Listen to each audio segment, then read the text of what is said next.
Okay. Madam, ano yung susunod na style, madam? Ano naman, ano ba? Butterfly. Butterfly. Sige. Ano yung butterfly gawin mo ba? Sige. Ikaw nga magtuturo, di ba? Ba't tinatanong mo kami? Paano butterfly yung ganan? Sige. Okay, ngayon naman ko, ang ituturo ko naman sa inyo ay butterfly. Ano tawag ng butterfly? Butterfly pustiso. Hindi, butterfly ano? Huwag yung kuya, hindi seryoso na tayo. Sige na, bilisan mo na. Butterfly. Nangangamit na yung braso ko. Ano ba yun? Okay, butterflies ko. Sige. Hindi, totoo. Hindi ganyan na. Ganun ako mo kami, madam. Yung paa mo, kitang-kita nasa ilalim. Paano ba?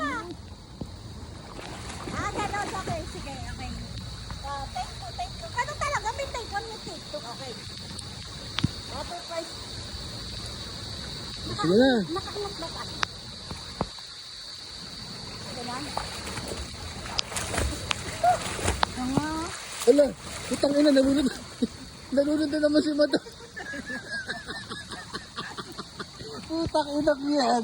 Pakalawang beses nalunod na naman si madam.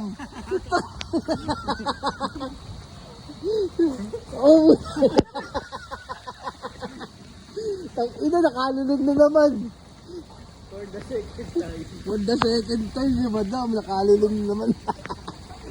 Ayun oh, putang ina oh. Hindi makarecover. Wala na kayo kung ano to. Anong style naman? Anong susunod na style, madam? Putang ina, anong style niya, madam?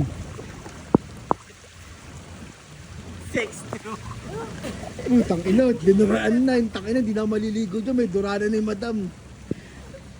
Ito naman ay dog style. Tang ina, kaya pala umaayuda yung pet, dinodog style.